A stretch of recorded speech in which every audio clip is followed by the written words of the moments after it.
people management is a whole thing, right? The profit's made on the actual hire because we can't manufacture character, right? I mean, at the end of the day, character is what you want. The best people want growth. They want hope. They want change. They want to know that if they sow seeds, it will reap fruit.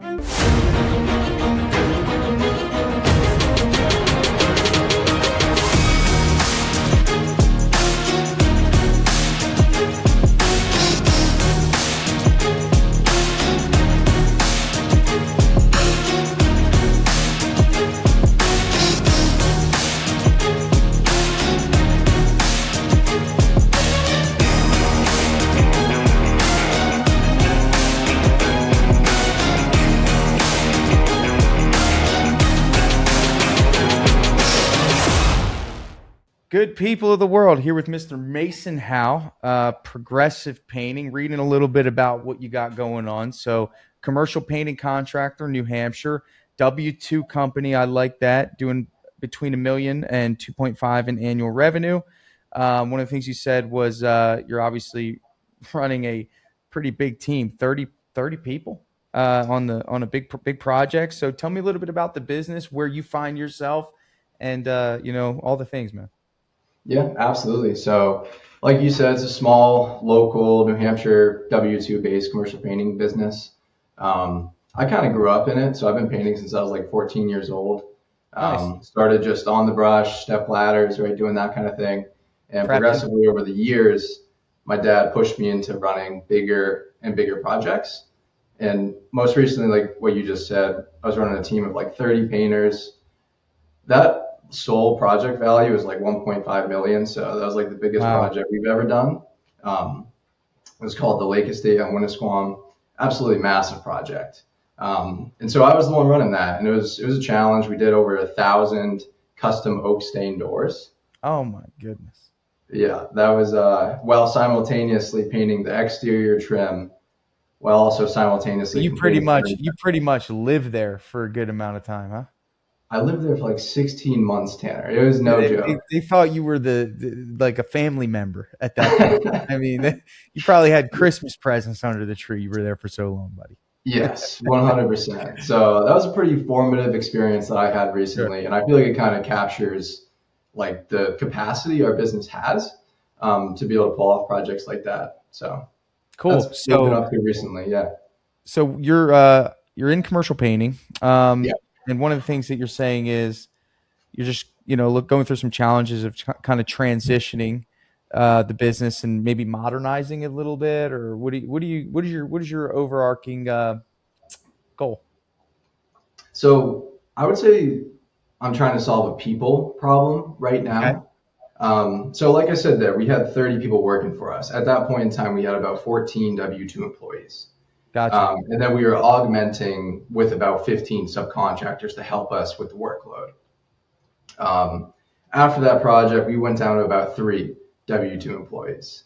So we caught some whiplash. We grew, scaled up a lot, got some whiplash, lost some people. And so now we grew back up to about 8. And I'm trying to find and create a system to hire the best people I can in New Hampshire and position myself as the top painting contractor to work for in my area. Yeah.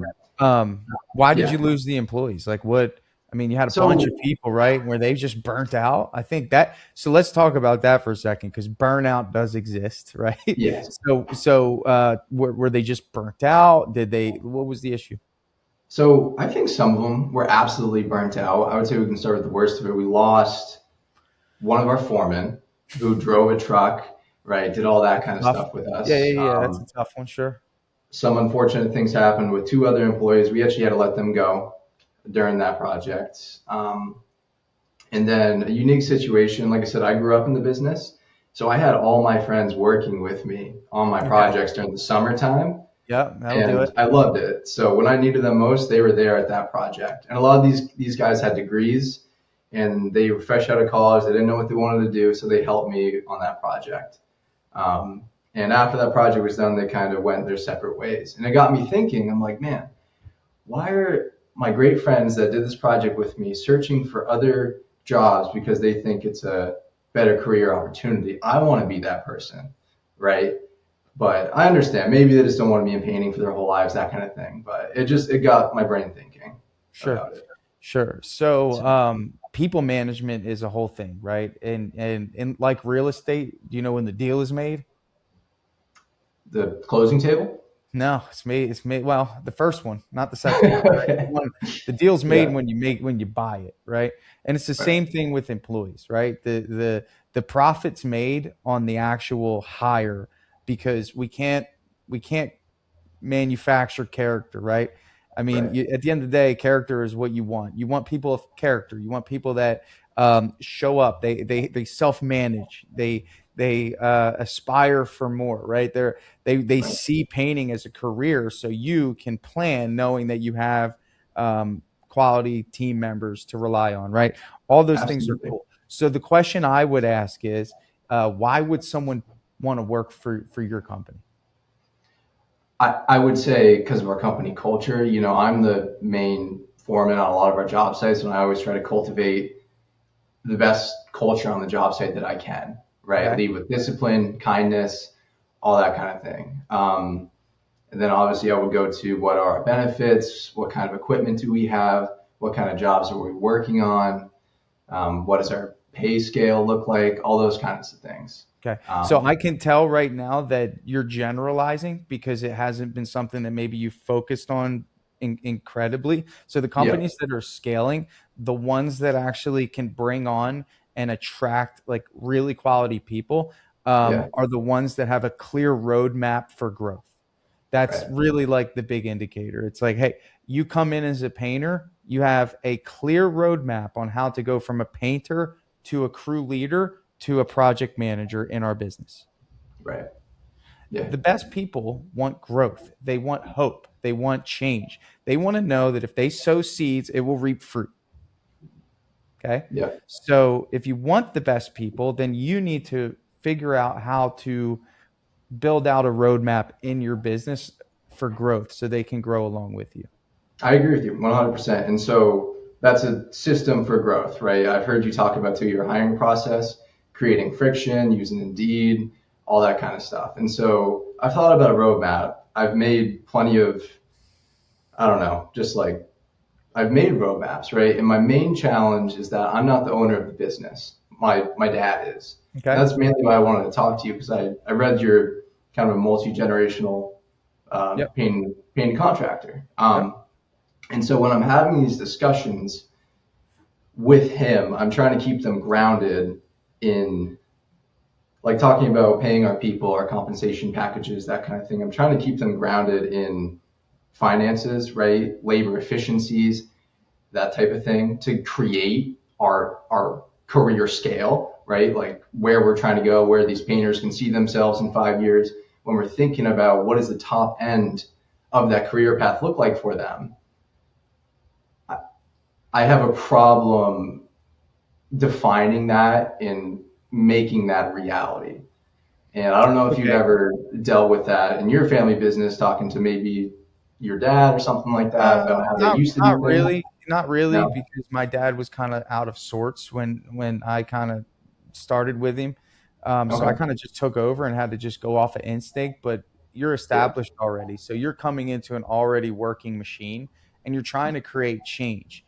Right. What I've Yes. heard in systems that work like this, and I've met Yeah. with many people that are doing exactly what you're doing. Their dad owns this archaic business that Yeah. has ran off of word of mouth and survived every recession possible and every, Yeah. now a Yeah. pandemic, right? And it's like, what are what can you do so the first sell you got to make is dad's got to be on board with the fact that you want to help grow the business because you're seeing potential, right? You're probably Right. in the groups, you're probably seeing the millionaires that are happening through the painting business, and they have these systems and they refine and they Yeah. create great cultures. So Absolutely. somebody that's maybe a boomer, he doesn't ever, they can't see beyond that because it didn't exist when he started his business. It was just a way for him to provide for his family, and it's Right. working. So the biggest hurdle is going to be, hey, how do you navigate that? But what, like, at the end of the day, man, it's like, this just makes sense though. It's like, let's make sure the employees who we have, like dad, we've had a lot of good employees. Why did they leave? probably Right. because they felt like there was no hope here. They probably Right. felt like there was no career path. There was no ascension ladder. So it doesn't Right. need to be this whole document. No one, I don't want documents. We don't need any of that. All we need to do is define the roles in the business. So you start there. Do you have the roles defined in the business right now? Yeah, I mean, I would just say we have What a are they? painter with no experience, entry No, level painter. What's no, that? you don't have them defined. No? Okay. No, you got Yeah. apprentice, right? So like the Apprentice. first one's an apprentice, right? Yeah. Second one is going to be, you can name it whatever you want, but I Commercial painter. like painter level 1, painter Yeah. level 2, painter level 3, crew leader, project coordinator / project manager, supervisor, general manager, Right. right? What role are you occupying right now? Say field supervisor. Okay. Who's the general manager? I guess my dad, essentially. Okay. He's general manager, estimator, sales, Got it. payroll, right? All that Got stuff. it. So, and I have an alternate idea for you that I'll share with you in a second, but I just want you to know that like that's the first step is create what are these roles in the business? Apprentice, Right. painter 1, painter 2. So if you think about, you got to kind of formalize this, but like what is the normal crew for a normal commercial project? How many guys do you typically put on the job? Probably between like 3 and 6. 3 and 6. Okay. Yeah, depending on So the size. there's always a crew leader, right? Okay. So you have the crew leader already.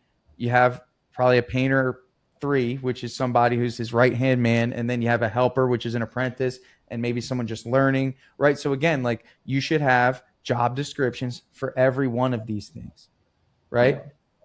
Why? Because when someone comes in as a painter 1 and he learns the technique of spraying and he learns the technique of cutting in and he can stain a door, Yeah. well, then we need to give him a raise for that. Not just say, hey, good job learning that, buddy. Thanks. Right. You see what I'm saying? Absolutely. Yeah, totally. So we can find people, that's great, but you got to make sure when they get in, we're putting them through a system that rewards them increasing their skill set and of Yeah. course, growing with the company. And it's got to be clear, more skills means more money for you, which should mean more money for them. Yeah. And that's got to be Absolutely. clear. That's got to be clear as day. That can't be just something that we just generalize. Hey, if you learn this, no, it's like, okay, we got to think what this looks like in our business if we want to grow. So you should identify, hey, what is the crew leader? What skill sets do they have? So do they spray? Yes. Do they stain doors? Yes. Right. Dude, I bet one of the biggest problems you ran into on that project was the staining because that's a high level skill set. You can't just have your friends do it. You didn't have them doing it. You had them painting the outside. Yeah. Is that Yeah, true? no, for sure. It was challenging. Yeah, I had to literally on the fly teach people how to do things, right? And that's challenging. I stained all the doors personally Oh because my gosh. Yeah. it was crazy. You've been Yeah. painting since you were a kid. So again, Yeah. so just understand that, right? So if we can fix that, then when we find the right people, then we can say, hey, this is why you should work with us. Let me be clear here. All the things that you mentioned are good. The reason people want to work with you is number 1, they trust that you're going to pay them. Right. Number 2, you actually pay them. Like at the end of the day, like the other stuff is nice, but they want to get paid for their work. So just be clear in that. That's why people actually want to work for you. The reason they stay with you is they feel like they can make more money, and they do make more money than going somewhere else. Right. Yeah. Now, does culture play into that? It does to a certain degree. So if someone's getting paid $20 an hour and someone offers them 21, but you're a nice boss and you've been lenient and you've taken care of them and you've looked out for them and you have good culture and you don't micromanage, they say no to the 21. If Yeah, someone offers absolutely. them $40 an hour, how important is the culture? It's not, right? They At don't give all. it. They don't give Yeah, it. they don't care. Culture. Right. Got to go because they're realizing that their time has value and they can double the amount of money they make in the same amount of time. So they're going to take that risk. So just understand that principle. Second thing is, if I were you, now how much residential work do you guys do? We work for one residential builder in northern. Let me northern be clear with you right here. This is what your Yeah. place should be. I'm just going to give you advice. I don't know your dad. I don't know anything Okay. about it. Yeah. If I were you, I'd say, Dad, I want to spin off a residential division and I want to run it. Okay. Wow. That's the play I would make, because there's Okay. a lot of money in residential. And I'd say, Dad, here's the deal. Let me run it. Let me build my own employee-based team for residential. All you need is one crew of 3, and you can generate 30 grand a month. Wow. Yeah. Wow. Okay. I like that would allow you some autonomy. And I don't know your dad. I don't know what his thought process will be, but it makes sense. You just map it out like this. Each painter in a W-2 environment for painting should generate about $100,000 a year if they work 40 hours a week. He's been saying that to me for 6 years. Exactly. You just said about the your dad says that? Yeah, absolutely. He's an OG, man. He's probably smart as a whip. Probably understands his business more than anyone. He likes commercial because it's low maintenance and it's predictable. He doesn't have to go hunt, right? But what you probably understand by now is that it's easy to hunt in residential because we have social media, we've got marketing agencies, we can get the leads. That wasn't a thing 15, 20 years ago. So you already have the brand. All you need is the exposure. There's no reason why you shouldn't tap into residential. You become the salesperson. So then you start learning sales. You learn your team and you build out this residential unit that now is doing exterior and interior repaints for homeowners, making way more profit per dollar, just because of the fact that you're blowing and going, and you don't have a middleman. You don't have a GC you're dealing with. You go right to the consumer. What do you think about that? I love it. Yeah. I mean, it sounds like it could be super profitable venture. I definitely feel like I would want to optimize our commercial painting aspect of it first and I want to create more crews, because my dad has done a fantastic job over the past 30 years creating this solid rock foundation. Well, let me ask you this though. Let me just be real with you real quick, Mason. So, you guys said that your revenue, what's the revenue? You said 1 million to 2.5, right? Yeah. So usually like 1.3 to 1.5 is a normal year. Last year was 2.5. Dude, residential is going to be way better to get to 1.3 and 1.5. Unless you're doing 7 to 8 million in commercial, I'd probably be, dude, you could replace commercial work with residential work in a year. And the jobs are way better. And by the way, if you're a painter, which jobs would you prefer to work on? Commercial hard stuff with boom lifts, OSHA, weird hours, cold environments, or do you want to work in homes, in high-end residential houses where the homeowner is making you coffee and making you lunch and you're in someone's house all day?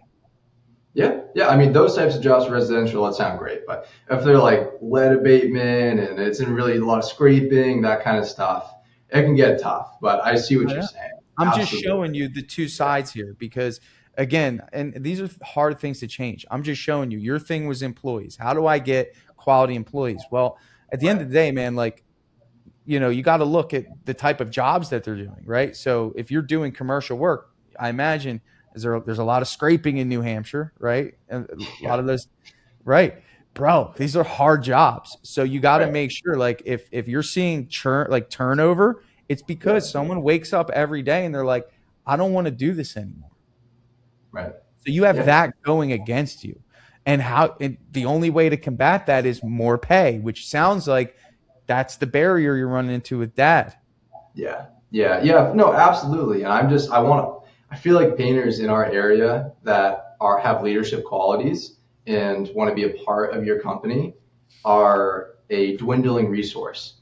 And I feel like my duty is to optimize for that dwindling resource. How much are you paying? So if you get a good painter, how much do you guys pay him?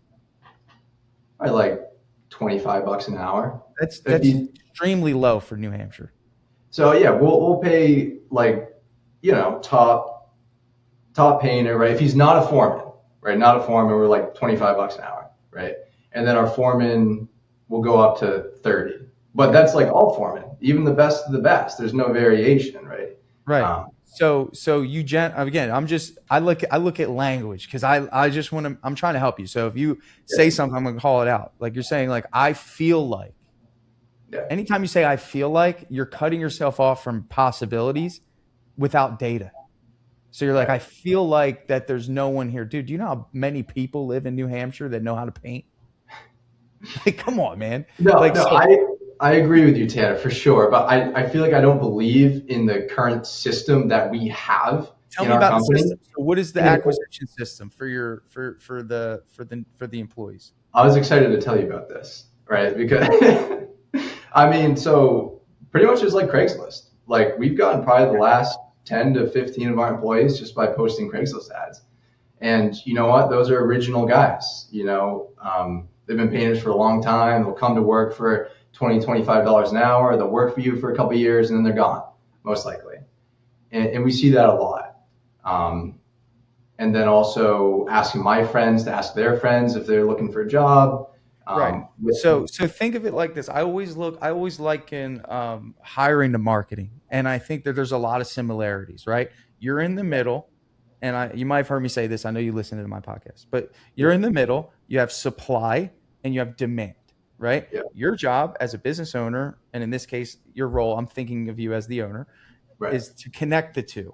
And you want the best supply, which is the Yep. painters, and you want to find the best demand. In most cases, that's the best jobs, right? We don't want to be doing really industrial baloney jobs. It makes it really hard. And you want to Right. be able to do that system over and over and over and over and over and over and over again without an emotional attachment to it, right? And that's one of the problems we run into with Dad. It's sometimes with people that have had their business for a while, he's still doing the estimates. He's still that's a red flag from a business operational perspective. So what I want to share with you is this.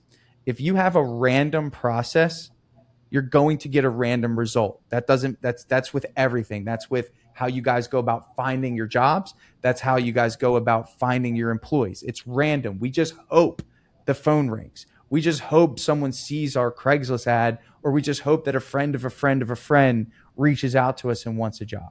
Okay. Right. So I'm teaching you from an operational perspective. It doesn't matter if it's hiring, marketing, or sales or production.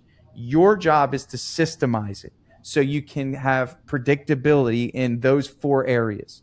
That's all your job is to do, because fast forward 20 years from now, you guys might want to sell this thing. It might be something that could be a generational win for the family. And you want to be able to just have little tiny packages for every element of the business. That's what makes the business more valuable. So for example, with Craigslist, there's no filtering out when it comes to Craigslist. And to be honest, man, anyone that's on Craigslist looking for jobs is probably not as sophisticated as we want them to be when it comes to the things that we care about, which is communication, which is professionalism. You got to have that resume. I want that. If you don't have those 2 things, if you're not hunting, for a job, you're probably not ready for us. That's just my standard. So that's why I like Indeed. Now, what has been your experience with Indeed? Have you tried it out? Have you put out an ad for it? Not really. We've talked about it. The main thing that comes up is it's expensive, right? Indeed is expensive. I feel like it's not wanting to invest in something and not get anything out of it, right? Well, kind of like a negative stuff. How expensive do you think it is? I've never looked at it, Tanner. I have no idea. Good. So Mason, another thing, again, I'm just giving you what I got here because we got time, and I just want to make sure you understand these principles. Okay. Absolutely. How expensive is it to not have good employees? It's extremely stressful. It's what it is, right? It's extremely expensive. Can we assign a cost to a poor performing employee? Can we assign a cost to the training that's required for each time someone turns over because we didn't capture a characteristic in that individual early on? Right. Absolutely. So when you're negotiating with your dad, you say, okay, well, first of all, it's expensive. You never looked at the cost. It just feels expensive because it's Indeed. It's like, bro, I run an ad for $10 a day and I get 300 applicants.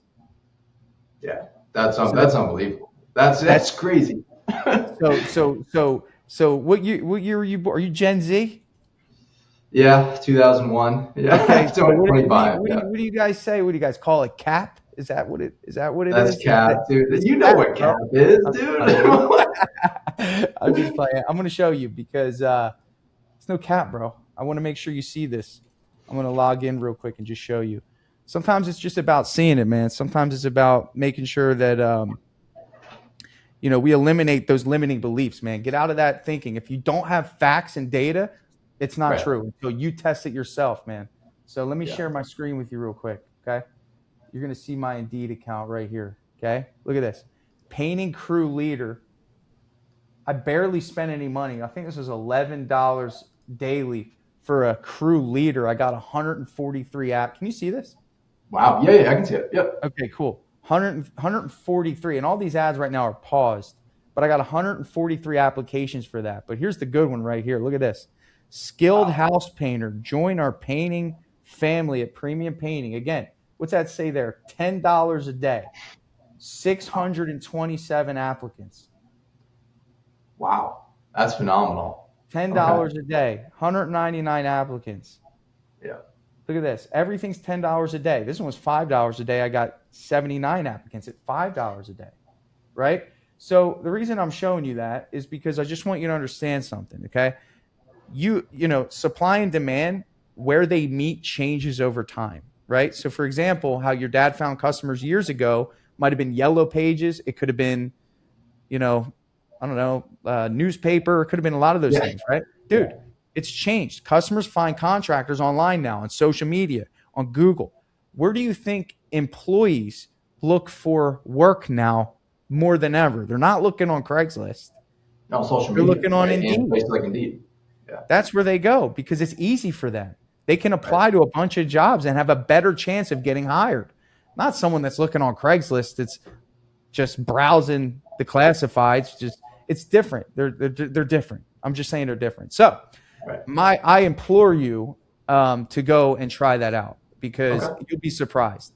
And you've got to learn how to do this. So you're going to get learning experience out of this. You're going to figure out how to put out the ad. You're going to figure out what the outcome should be. You're going to use ChatGPT to come up with a description of exactly what you're looking for. You're going to post the ad for just do $5 a day and see what happens. And next thing you know, you're going to get applicants. Then you got to learn the process of, okay, this is an applicant, but how do I know they're good? And then from there, you go through that process of, let's do a phone interview. Let's do an in-person interview. Now, do you hold the in-person interviews for the painters? We don't do in-person interviews. I do a phone interview. Okay. And that's pretty much it. Biggest mistake you can make is not doing an in-person interview. Yeah, I agree 100%. And I'll tell you why. I can't tell you. I have a 50% higher rate on in-person interviews. It's not high. So that means they've done the phone interview. When they do the in-person interview, I get a bad feeling or they didn't show up on time or dude, something in me just says this person ain't it. And I don't want them in or around my jobs or my customers. So it's worth it, man. That's what I tell you early on. The profit is made at the purchase. Okay? So where do you do your in-person interviews? Do you go to a coffee shop? Do you have an office? Yeah, Starbucks. Every interview I've ever done is either at Starbucks or a few times I've done Dunkin' Donuts. That's it. We just sit outside at the tables and just do a quick interview. Dude, one time it was like speed dating. I had 4 guys at different tables outside at the Starbucks. Okay. And I just did each one while I needed a hire. That's and it's awesome. Man, again, good systems produce good results. Okay. Right. Now, not all systems produce good results. That's where you refine it. So you might say, well, I didn't get good applicants this time around. So then, hey, I got to change my description on my Indeed ad. So the goal is for you guys to have an account that you can turn on. See how you saw that mine were paused? Right. What do you think I do when I need a painter? Just turn it on. Right. That's it. Bro. Absolutely. What do you do when you need a painter right now? I'm going to do the same thing as you, but I just go to Craigslist and have ChatGPT make me an ad, right? You get your freaking paintbrush and you start painting because you're like, this job needs to get finished, right? Are you doing some painting still right now? Probably, right? Oh, absolutely. Yeah, 100%. We use subs, I feel like, in a bit of an unorthodox way. Like when we need manpower, we have subs that we've done work with for multiple years, and they just give us guys for a premium rate for $45 an hour. And that's fine in a bind, but that tells me that I'm not doing my job to have the systems in place to be able to get W-2 employees, that now my margin is suffering paying for premium labor from the subs. All of your instinct is correct, Mason. You're gonna figure this out. It's just get rid of the limiting beliefs. You can't generalize things that you haven't experienced yourself because every market is different. So I guarantee you, whatever money you have to spend to get this ad out is going to reward you in one of two ways. Let's say you get an A+ hire. Okay. What is the value of an all-star, dude?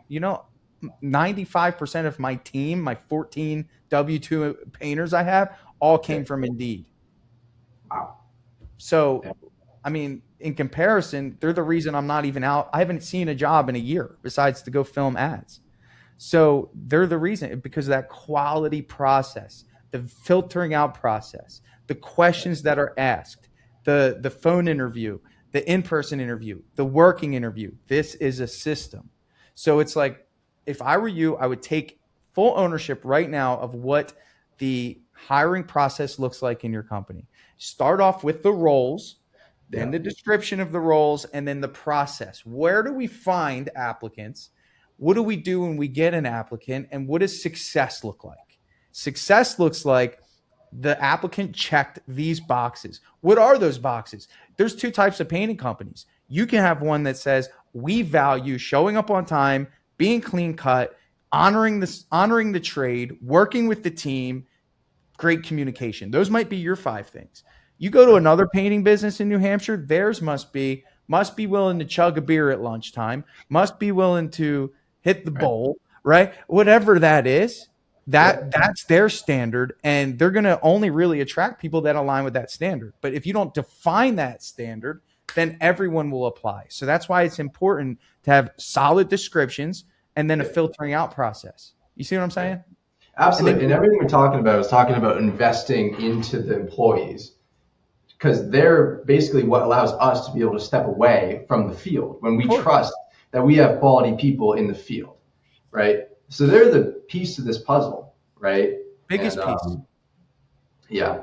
I don't know. I guess I've just been having a tough time, like, putting parameters around how much to invest into these people to prove that that is how we are going to succeed and be able to step away. Are you talking about the future people or the existing people? Both. I guess our existing people and our future people, investing as much as we can into those teams to allow us to continue growing. Right. So how, in terms of investing in your team now, what does that look like? Does it exist? Like, where are we unsure about what to do? I mean, we try to do biannual bonuses. I'm really trying hard to implement that this year. In years past, it's just been like, maybe we're doing good and we'll give some guys a couple $100. Let's look at it in a more narrow approach. If you worked for your company, empathy is the greatest gift that you could have as a leader. So you always want to think, man, if I worked here, what would keep me working here? Right. So if you worked for you and you were a crew leader, what would make you feel good? I guess being respected by my boss and the people that I work around, feeling like general respect, or maybe in a sense, if generally speaking, when you say respect, it's valid, like their input matters, right? Right. Yeah, absolutely. Yeah. And like everybody treats each other fairly. Nobody's like, super mean to each other. I really don't like that. So you're the project coordinator. When was the last time you took your crew leader to lunch on the clock, bought him lunch and sat down? I think like last year, probably. Last year.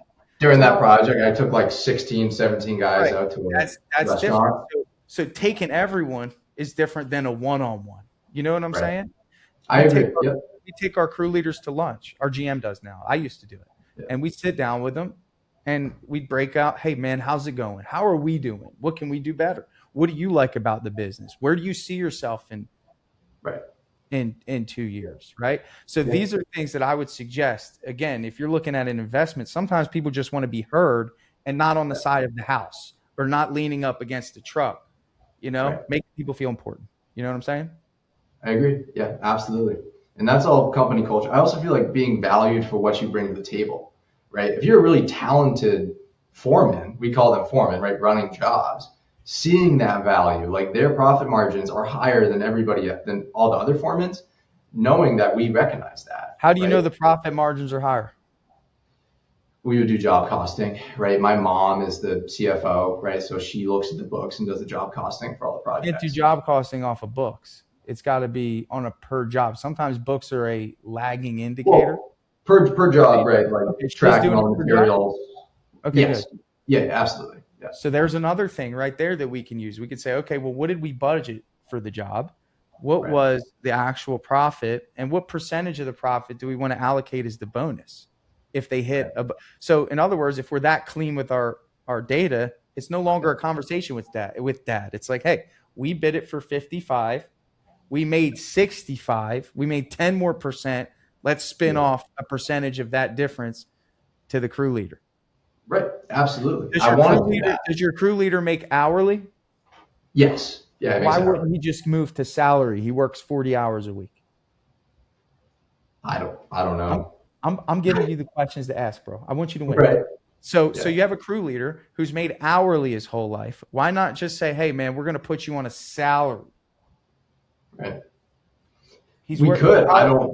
I'm just saying he probably would appreciate that. And that would be something that would feel like, hey, man, wow, I'm on salary. Right. Yeah. So now he's not thinking hours anymore. Yep. You know what I'm saying? Like these are little levers for the existing team that make a big difference. Okay. You know what I'm saying? Yeah, absolutely. Cool. What do you think, man? Was this helpful? Yeah, I think it was helpful. Yeah, absolutely. Yeah, I mean that's pretty much it. I feel like I'm just trying to solve the people problem that we have going right now, and I think the Indeed thing was especially helpful. Definitely got to get on that. And then in terms of navigating stuff with my dad, he's obviously a very talented business person. He's built a good foundation, 30-year reputation, ability to handle really large commercial projects. We've had 30, 50 people work for us over the lifetime of the business, but now it's just about nailing down consistency, building systems, and lowering the stress levels of me and him trying to take on too much alone. Right. Yeah, man. You want many hands, man. You want good people that come to work that know what to do. I have a full course on the Indeed process of setting it all up. So I'll send you a link to that if you want it. But that'll show you exactly what to do, top to bottom, how to vet the employees, how to get them through. And then, yeah, man, I mean, if employees are your biggest deal, obviously it's a big challenge, but I think you can, take some of this and hopefully implement it in the business. I think you should still pivot to residential, man. There's a lot of opportunity there. It's funny. My friend Reed is coming back to work for us, and the first thing he said to me was like, Mason, I really think we need to start a residential painting division. Hey, man. He said that to me, and I immediately was like, man, he's a smart guy. I'm glad he's coming back, right? He is, man. He is. Yeah. Because residential has a lot of value, but you can operate these things simultaneously, man. Sometimes growing a business isn't about going straight. It's about going horizontal. It's not always about going straight. So while the commercial business is doing its thing, now you have this little residential thing over here. And then you're going to learn the valuable business lessons that you're going to need to carry on the legacy when dad gets too tired to run the show anymore. Absolutely. And it sounds like that's something that's important to you. Is your business currently your dad's old business, or is this a new business that you started by yourself? My dad never really got his business off the ground aside from his own hands, right? So he was just a journeyman, kind of like he would just paint word of mouth. So he had a business, but I started this business pretty much from scratch when we first started. So he worked with me during that time. He had been out of business for like 5 years. So I tried to revive him as the painter, and he just wasn't able to continue. He had an addiction. So I kind of just took it over and pretty much just learned everything from resources, scratch, trial and error, and the whole nine. Well, that's valuable because you have all the battle scars of being a founder, right? Which is sometimes the disconnect between me and my dad. He has all this unique experiences of starting the business from scratch, and that's why it was cool to talk to you, because it seems like you have similar perspectives on that. Yeah, man. The thing is people problems are the most complex problems. So I can't give you a magic pill. I could just say, man, listen, the system is going to create the best possible outcome for you. The variable that we don't know, because guess what? Do you know how many people I've hired that don't work for me anymore? Right. Like hundreds. Like it's not even fun. And these are people that I have put through a process and they still failed me in some way, whatever that reason is. Okay. So it's like at the end of the day, without the system, the results are going to be even worse because that's just the natural thing that happens in this industry. Unfortunately. So 100%, it's just the way it works, dude. It's unfortunate. So, and then you need stability there in order to grow because you need certainty. You need to know that, hey man, if I have this team, okay, cool. We can spend money on marketing. We can get bigger jobs and we don't have to rent employees from the sub anymore. You know, that upsets me that we're in a position we need to do that, right? Because we have so many jobs, all these, jobs coming across the desk from all these GCs and this and that. It's like, okay, it's there, but we're renting employees at a premium rate. Dude, if I can give you one action step today, it's go on, even if it's with your own money and tell your dad to reimburse you when you get the results, is set up an Indeed account, run the Indeed ad. Yeah. Okay. I will. I think that's a good play. So you can just see what's out there. Because I would put it for a crew leader if I were you. Put it for a crew leader. Dude, I will give you my description here if you want. I'll send it to you. So you can at least get started there. Painting crew leader, you just switch out my information with yours. And just start there, man. I really feel like you do that, it's a game changer. And I would also consider adjusting the compensation for your here, I'll just send you the link to this. Yeah, that's a delicate topic of conversation for sure. And I've just been trying to ground myself in like justifying the change in compensation to what we're going to get out of it, the value exchange, right? So I agree, though, definitely. Of course, man. It's like, dude, like at the end of the day, you're operating as a GM. If my GM came to me and wanted me to increase the pay of people, I'm seeing the numbers at a high level. I'm the one paying all the bills. I'm the one looking at the costs. However, the salary isn't really a change. It's just pretty much it might be a couple more thousand a year. The salary is more of a mindset for the crew leader. It's like, oh, cool. All right, now I'm on salary. I don't have to be counting hours anymore. Do you guys do paid holidays? Oh yeah. Paid holidays, 2 weeks PTO, dental insurance. So you guys have the company vehicles too. All the crew leaders get gas cards. Perfect. Yeah. Foundation strong, man.